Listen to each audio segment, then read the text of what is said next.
Let him who hath understanding reckon the number of the beast, for it is a human number. Its number is 666. It's a quandary that's perplexing me. Your town has been host to a government conspiracy on the highest of levels. Let me tell you how they're going to cover it up. But I'm going to strip away this mystery and expose its private parts. That's got to be a ritual, man. Or at least some sort of heart-sucking, possessed satanic crack or bat. What? Was he mauled to death by a radioactive bear from hell? We have to strike now, sir. Annihilate, kill, kill. Shut up! Shut up! Shut up! A wise man once said the human spirit can overcome any obstacle. That man had obviously never run a triathlon.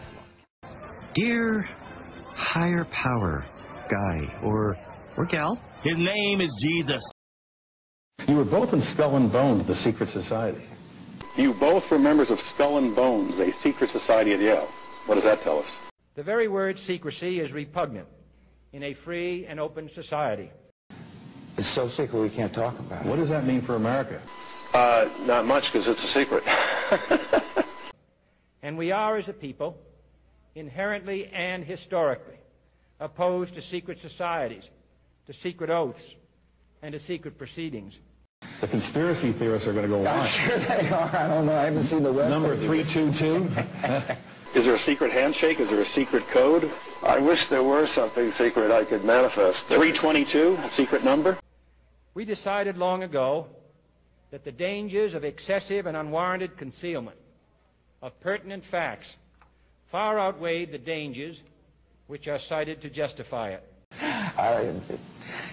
There are all kinds of secrets, Tim, but one thing is not a secret. I disagree with this president's direction. Are you prepared to lose? No, I'm not going to lose. Even today, there is little value in opposing the threat of a closed society by imitating its arbitrary restrictions. Even today, there is little value in ensuring the survival of our nation if our traditions do not survive with it.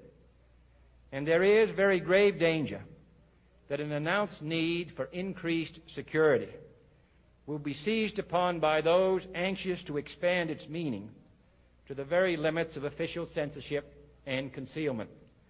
That I do not intend to permit to the extent that it's in my control.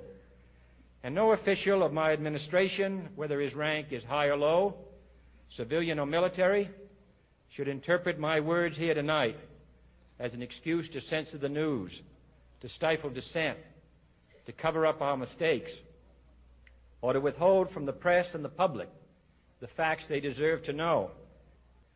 For we are opposed around the world by a monolithic and ruthless conspiracy that relies primarily on covert means for expanding its sphere of influence, on infiltration instead of invasion, on subversion instead of elections, on intimidation instead of free choice, on guerrillas by night instead of armies by day.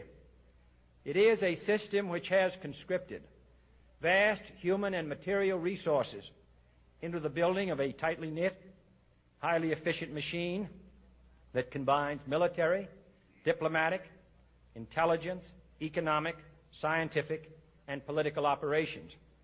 Its preparations are concealed, not published. Its mistakes are buried, not headlined. Its dissenters are silenced, not praised. No expenditure is questioned, no rumor is printed, no secret is revealed. No president should fear public scrutiny of his program, for from that scrutiny comes understanding, and from that understanding comes support or opposition, and both are necessary. I am not asking your newspapers to support an administration, but I am asking your help in the tremendous task of informing and alerting the American people. For I have complete confidence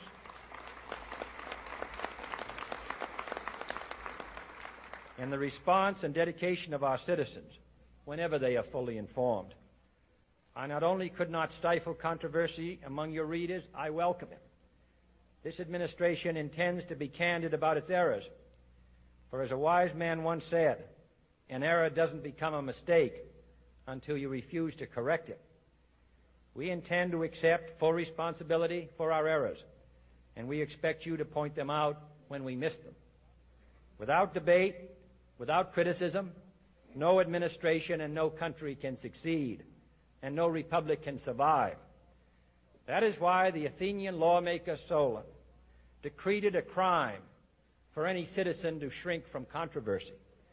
And that is why our press was protected by the First Amendment, the only business in America specifically protected by the Constitution, not primarily to amuse and entertain, not to emphasize the trivial and the sentimental, not to simply give the public what it wants, but to inform, to arouse, to reflect, to state our dangers and our opportunities, to indicate our crises and our choices, to lead, mold, educate, and sometimes even anger.